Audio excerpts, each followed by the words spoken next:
আপনারা অনেক দিন থেকে মনের মতো ক্লাসরুম দেখে আসছেন এবং অনেক সাক্ষাৎকার অনুষ্ঠানও আপনারা ইতিমধ্যে দেখেছেন। তবে আজকে থেকে আমাদের শুরু হলো নতুন করে পথ চলা। এখন থেকে আমাদের সঙ্গে থাকবে ইয়াং জেনারেশনের নতুন নতুন মুখ। মৃগাঙ্ক চক্রবর্তী আজকে আমাদের অতিথি।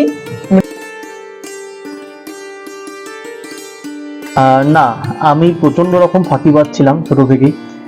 যারা বলে যে সবসময় চোখ নাক মুখ বন্ধ করে পড়াশোনা করতে হয়, আমি তার কোনো নিয়মই ফলো করিনি কখনো। ইভেন যখন আমি বেড়ে উঠছি, স্কুল কলেজ, কখনোই আমি নিজেকে পুরো বন্দি করতে কখনোই পারিনি। আমি মনে করি আমাদের মানুষ যে মেন্টাল হেলথ, তার সঙ্গে আমাদের পারিপার্শ্বিকতা বা আশেপাশে যা কিছু ঘটছে তার একটা প্রভাব সবসময় থাকে।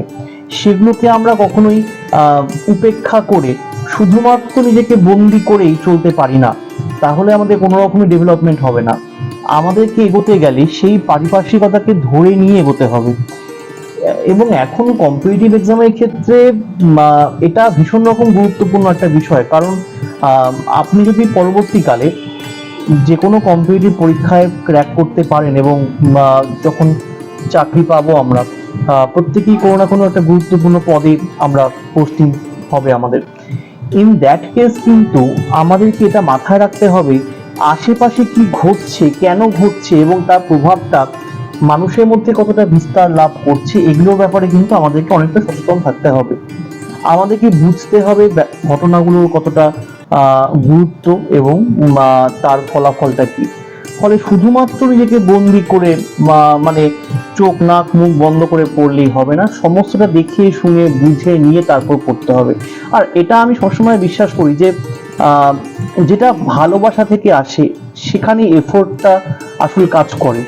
আমি হয়তো ভালোই বাসলাম না, নিজেকে জোর করে বন্দি করে রাখলাম, সেখানে কিন্তু খুব একটা বেশি কাজ হয়ে ওঠে না। জানি না, অনেকে হয়তো পারে, কিন্তু আমি কখনো বিষয়টাকে এভাবে ভেবে দেখার চেষ্টা করিনি বা ভেবে দেখতে পারিনি আমি।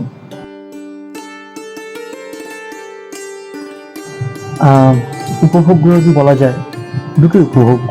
মানুষকে মানুষকে কেন, শুধুমাত্র মানে যারা ক্যান্ডিডেট ওদেরকে পড়ানো, আচ্ছা পড়ানোর বিষয়টা আমার বরাবরই এরকম মাথায় এসছে যে আমি দেখেছি যে যে পাহাড় সমান কোর্স ফি, এটা দিয়ে সবার সবসময় পড়ে ওঠা সম্ভব হয় না।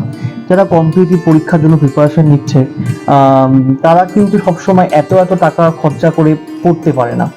তো সেখান থেকেই একটা চেষ্টা আমার যে যারা একটু সাধ্যের মধ্যে কিছু খুঁজছে, যাদের অতটা সম্বল নেই, অতটা খরচা করার সম্বল নেই, তারা যদি একটা সাধ্যের মধ্যে খরচা করে কম্পিটিটিভ পরীক্ষার জন্য প্রিপারেশন নিতে পারে তাহলে হোয়াই নট। এই ভাবনা থেকেই আমার এই পড়ানোর ভাবনাটা চলে এসছে আর কি। কারণ একটা সময় আমিও এগুলোতে ভুক্তভোগী ছিলাম, তো সেখান থেকেই এই ধারণাটা চলে এসছে এবং সেটাই এখনো বহন করে চলেছি। সাহিত্যর দিক থেকে বলতে গেলে এটা আমার ছোটোর থেকেই এই হবিটা। লেখালেখি টুকটাক, যে খেরোর খাতা গোছের একটা সবুজ ডায়েরি ছিল আমার, সেখানে সব ছাইপাশ লিখে রাখতাম। তো খুব একটা সিরিয়াস ছিল না বিষয়টা। পরবর্তীকালে আমার যেহেতু বিটেক সিভিল ইঞ্জিনিয়ারিং, তো বিটেক কমপ্লিট যখন করব, আমাদের ফোর্থ ইয়ারে খুব একটা পড়াশোনার চাপ থাকে না অ্যাকচুয়ালি। তো বেশিরভাগ সময়টা কোচবিহারেই কাটাতাম আর কি। তো ওই সময় লিটিল ম্যাগাজিনগুলোতে টুকটাক লেখালেখির অভ্যাসটা শুরু হয়। লিটিল ম্যাগাজিনের লেখালেখির সূত্রেই বিভিন্ন পত্রপত্রিকার সঙ্গে আলাপ বা এই সাহিত্য গ্রুপগুলোতে যাতায়াত শুরু হয়। সেখান থেকেই আরো একটু ইন্টারেস্ট পাই লেখালেখির। আমার অ্যাকচুয়ালি ছোট থেকেই লৌকিক দেবদেবী, লোক সংস্কৃতি এই বিষয়টার উপর খুব ইন্টারেস্ট, এবং পাশাপাশি এই যে সাহিত্য না বিজ্ঞান না এই বিষয়গুলো আমার বরাবরই এমন সব টপিকে লিখতে ভালো লাগতো। শুধু নট অনলি নন ফিকশন, ফিকশনের ক্ষেত্রেও এমন সব বিষয় নিয়ে লিখতে ভালো লাগতো যেগুলো নিয়ে খুব একটা বেশি কেউ এক্সপ্লোর করেনি ওই বিষয়গুলো। তো সেই ভাবনা থেকেই প্রথম যে বইটা আমার খড়ি প্রকাশনী থেকে বাংলার দেবতা অপদেবতা লোকদেবতা, আচ্ছা, এই বইটা আসলো এবং এই থেকেই জার্নি শুরু। তারপর তো পরপর নন ফিকশন, ফিকশন সব দিকেই কাজ করছি। তোমার প্রকাশিত আর কি কি গ্রন্থ আছে? প্রকাশিত বলতে প্রথম বই যেটা খড়ি প্রকাশনী থেকে, বাংলার দেবতা অপদেবতা লোকদেবতা। আচ্ছা। এরপরেই লৌকিক দেবদেবী সিরিজের আর একটা সেকেন্ড পার্ট বেরোয়, বাংলার বিচিত্র দেবদেবী। আচ্ছা। প্রসঙ্গত এই যে বাংলার দেবতা অপদেবতা লোকদেবতা সাহিত্য একাডেমি যুবর ফাইনাল নমিনেশন পেয়েছিল যখন গত বছর আর কি। আচ্ছা। একদম প্রাইজ পায়নি কিন্তু নমিনেশনটা পেয়েছিল লাস্টে আর কি, যেবার হামিদুদ্দিন মির্জার মাঠ শাখাটা বেরোয়। তো তারপর এই দুটো নন ফিকশনের কাজ আছে। তাছাড়া ফিকশনের মধ্যে বই বন্ধু পাবলিকেশন থেকে আছে ইক্ষু বিষয়টা হচ্ছে সাইকোলজিক্যাল হরর থ্রিলার, অকাল্ট জনরার যেটা, আর আছে আমি হিমুকে চিনি, ওটা হচ্ছে একলব্য প্রকাশনী থেকে। এই 4টা বই আছে আপাতত। অনুপ্রেরণা বলতে এটা আমার সময় সময় পাল্টে গেছে বরাবর। আমার একটা ঘটনা মনে পড়ছে যেটা আমি দর্শকদের সঙ্গে শেয়ার করতে চাইবো। আমি যখন স্কুলে পড়ি ওই সময় সুনীল গঙ্গোপাধ্যায় কাকাবাবু সিরিজের খুব ভক্ত ছিলাম আমি। তো আমার বাবার এক বন্ধু, উনি সাংবাদিকতা করতেন, তো উনি আমাকে কোনো না কোনোভাবে ওনার নাম্বারটা আমাকে জোগাড় করে দেন। তখন ল্যান্ডলাইনের যুগ মেইনলি। তো আমি ফোন করি সুনীল বাবুকে, তা উনি ফোন ধরেছেন। তা আমি একদমই ছোট। আমার কাকাবাবু সিরিজের ওই বজ্র নামা দেশে গল্পটা খুব পছন্দের ছিল। তো আমি ওনাকে প্রশ্ন করি এবং উনি খুব ধৈর্য নিয়ে আমাকে উত্তরগুলো দিচ্ছেন। আমি খুব অবাক হয়ে এখনো ভাবলে, আমি তখনও উনি যে এত বড় মাত্রার একজন সাহিত্যিক, সেই উনি একটা স্কুলের বাচ্চার সঙ্গে এতটাই ফ্র্যাঙ্কলি কথাগুলো বলছে, আমি ভাবছি উনি তো হয়তো আমাদেরই বয়সী। তো সেই জায়গায় দাঁড়িয়ে আমি এখন বুঝতে পারি যে উনি এত বড় মাপের একজন মানুষ ছিলেন, কিন্তু কত সহজভাবে উনি আমার সঙ্গে মিশেছিলেন, ওই সময়টা কথা বলেছিলেন। এগুলো যখন পরে ভাবি, এগুলো আমাকে অনুপ্রেরণা দেয় যে কিভাবে পাঠকের কাছে পৌঁছানো যায়, পাঠক কি চাইছে সেই ব্যাপারটা নিয়ে ভাবা যায় এবং নতুন নতুন বিষয়গুলো নিয়ে এক্সপ্লোর করা যায়। যেরকম এখন যদি আমি ইংরেজি সাহিত্য দেখি, যারা লিখছেন আর কি, স্টিফেন কিং, ব্লেক ক্রাউচ, এরা প্রত্যেকেই এমন সব ঘরানাকে এক্সপ্লোর করছে সাহিত্যের দিক থেকে, যেগুলো মাল্টিভার্স, তারপর প্যারালাল ইউনিভার্স, এগুলো নিয়ে ভ্যারাইটিস একটা জনরাকে এক্সপ্লোর করছে। তো সেই জায়গাগুলো যদি আমি বাংলা সাহিত্যে তুলে ধরতে পারি, সেই বিষয়গুলোকে, এটাই আমার বরাবরের টার্গেট থাকবে। দেখা যাক কতটা কাজ করতে পারি।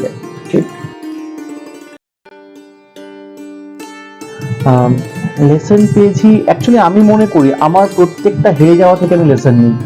আমি জীবনে যতবার জিতেছি তার থেকে বেশিবার হয়তো হেরে গেছি, কিন্তু যতবার হেরেছি ততবার যুদ্ধ করে হেরেছি।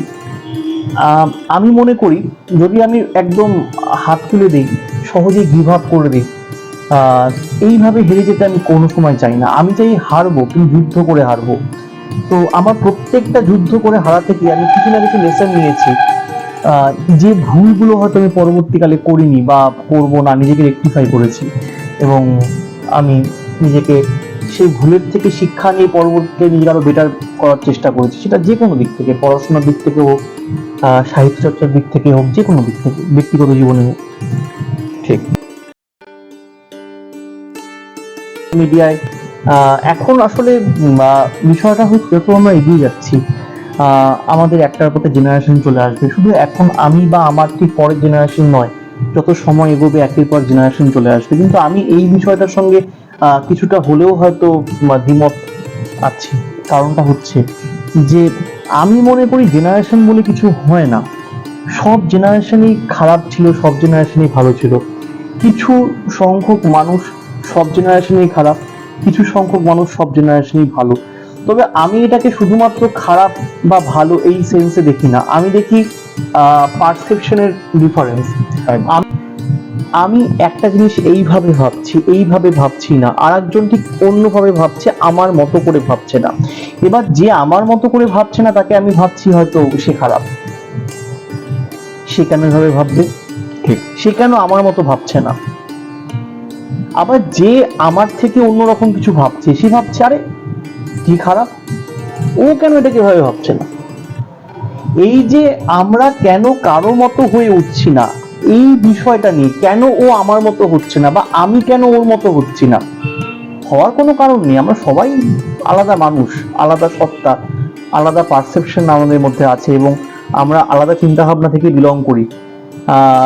সেখানে দাঁড়িয়ে কেন ও আমার মতো হচ্ছে না, আমার মতো ভাবছে না, এই জায়গা থেকে আমাদের মধ্যে ওই ভালো খারাপের কনসেপ্টটা উঠে এসছে।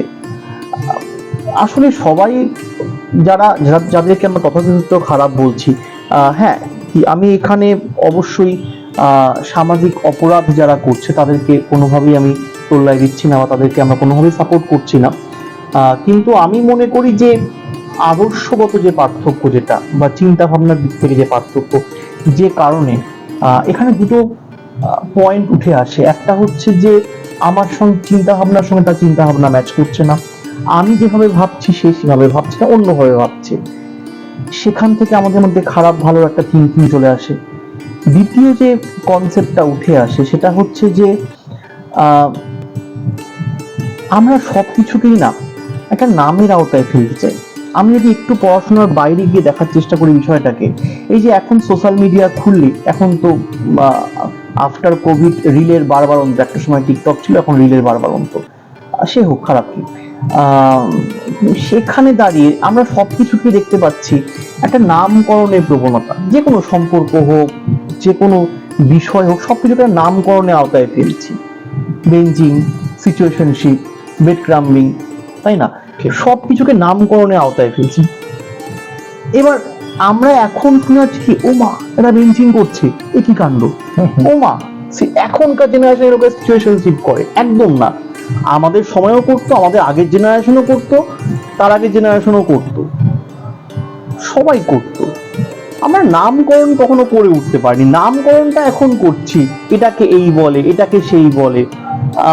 তো বিষয়টা এটাই, মানুষ মানুষের মতো করে ভাবছে, এক একটা মানুষ এক এক রকম ভাবে ভাবছে এবং আমরা তাদের নামকরণ করে ফেলছি। নতুন আমাদের যে ভার্চুয়াল জগৎটা আমাদের এতটা আয়ত্তে চলে এসছে, হাতের মুঠোয় চলে এসছে, আমরা খুব সহজেই একটা জিনিস ক্যাপচার করে নিতে পারছি, কিছু দেখছি সঙ্গে সঙ্গে ক্যাপচার করে নিচ্ছি। তো এই জন্য ব্যাপারটা অনেকটা ছড়িয়ে যাচ্ছে।